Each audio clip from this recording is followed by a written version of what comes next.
शेतकऱ्याच्या किडनी विक्री प्रकरणातील रॅकेटमधील एका संशयिताला सोलापुरातून ताब्यात घेण्यात आले। संशयित रामकृष्ण सुंचू याला चंद्रपूरला नेण्यात आले। चंद्रपूर जिल्ह्यातील शेतकऱ्याच्या किडनी विक्री प्रकरणाचे धागेदोरे थेट सोलापूरपर्यंत पोहोचल्याचं सोमवारी स्पष्ट झालं।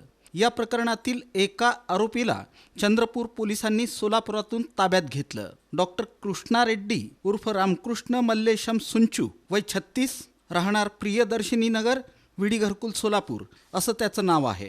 चंद्रपूर जिल्ह्यातील नागभीड तालुक्यातील शेतकरी रोशन कुळे याला कर्जाचं व्याज चुकतं करण्यासाठी किडनी विकण्यास भाग पाडण्यात आलं।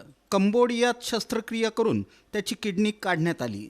याशिवाय आणखी 7 ते 8 तरुणांची अशाच प्रकारे किडनी काढल्याचं स्पष्ट झालं। या प्रकरणी पोलिसांनी यापूर्वीही काही जणांना अटक केली होती। त्यात आता सोलापूरच्या रामकृष्ण सुंचूचं नाव पुढे आलं आहे। सोलापुरातील विडी घरकुल परिसरातून रविवारी चंद्रपूर पोलिसांनी त्याला ताब्यात घेतलं। किडनी रॅकेटमधील फरार आरोपींचा चंद्रपूरचे पोलीस शोध घेत होते।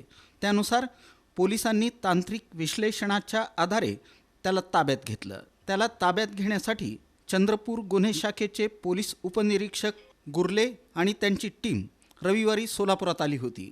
त्यांनी MIDC पोलिसांना खबर देऊन त्याला ताब्यात घेतलं। चौकशीसाठी सुंचूला चंद्रपूर इथं नेण्यात आलं आहे।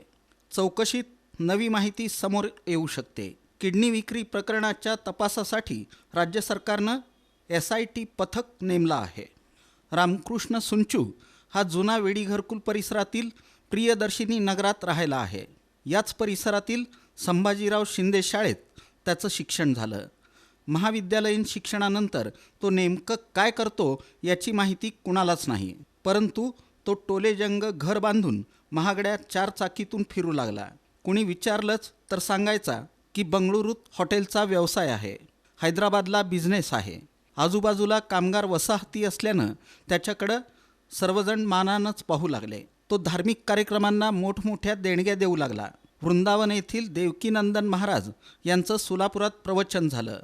3 दिवसांच्या या प्रवचनमालेसाठी त्यानं 50 लाख रुपये खर्च केले होते। त्यानंतर घरकुलमध्येच दाक्षिणात्य शैलीतील एक देवी मंदिरही बांधून दिलं। त्यामुळं त्याच्याकडं बघण्याचा दृष्टिकोनच बदलून गेला। विडी घरकुल परिसरातील एका मंदिराला त्यानं 30 लाखांची देणगी दिल्याची माहिती पुढे आली। तो महागड्या 4 चाकीतून एकटाच बाहेर पडायचा। गाडीवर चालकही ठेवलेला नाही। कुठं जायचं असेल तर स्वतः कार चालवत जातो। घरातून बाहेर पडला की आठवडा 15 दिवस बाहेरच असायचा। रामकृष्ण सुंचूचे मोजकेच मित्र आहेत। तो फारसा कुणाच्या संपर्कात नसतो। काय काम करतो याबद्दल त्या परिसरातील लोकांना काहीच माहिती नाही। सोलापुरात त्याला रामकृष्ण सुंचू याच नावानं ओळखतात। कोणत्याही प्रकारची डॉक्टर पदवी नसतानाही तो नावापुढं डॉक्टर लावतो हे विशेष।